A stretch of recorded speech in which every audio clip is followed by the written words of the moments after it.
So this is x-axis input power in dB, y-axis output power in dB. See, if the amplifier is going to work perfectly, you see, you should get a straight line.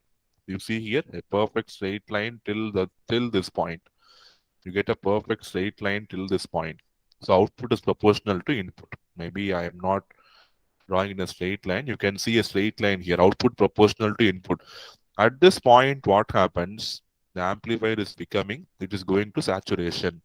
So when the amplifier goes to saturation, the output slowly starts curving. But actually, it should go in a straighter way, but starts to curve at saturation. So the point where the difference in power is 1 dB, that is called as 1 dB point, 1 dB compression point. At this point, actually, the power should be 1 dB more, but it is actually 1 dB less. Okay.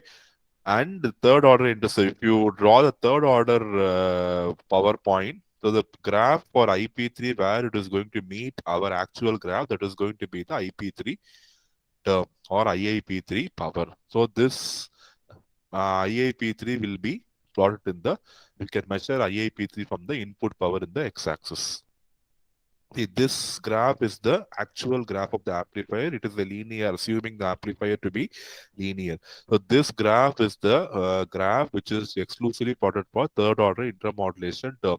So the point where these two are meeting, that is what we have defined it as IIP3, right? So if you draw a line vertically, you can measure what is the value of IIP3 in dB. So two parameters we have found here. One is IIP3 in dB. Next one is 1 dB compression point. What is 1 dB compression point? When the amplifier slowly goes into saturation, it is non-linear and the output starts reducing from its actual value what it has to increase. So when the difference becomes exactly equal to 1 dB, that point is called as 1 dB compression point. It is called as 1 dB compression because from the actual value, it is 1 dB lesser. That is why it is called as 1 dB compression point. If you extend this point to the x-axis, you get input 1 dB compression point. The same thing if you plot it in the y-axis, you get output 1 dB compression point. Okay, so two parameters you can measure. So because of output, the compression is always going to be 1 dB. So you can find out at which power level exactly that 1 dB compression is happening.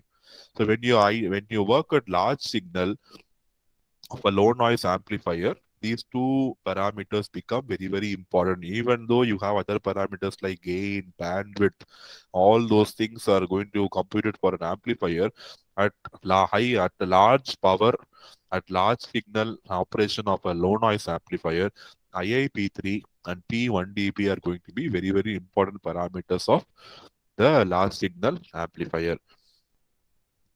So this one is very, very important, and this graph, you should know it very clearly. How to measure a 1 dB compression point and how to measure the IIP3 power from the transfer characteristics of your LNA. When you plot a graph between input and output, that is called as transfer characteristics. Okay. So you know that the third order intercept is going to be power of 3. So the slope you see, for normally it is rising. Third order, the slope is 3 times. It will be even more steeper because it is going 3 times faster than the actual thing. So this will be, if the slope of this one is 1, for example, the slope of third order intercept point will be 3 because it will correspond to the power 3. Okay, so it will grow faster. So it will be even more steeper when compared to the first order output.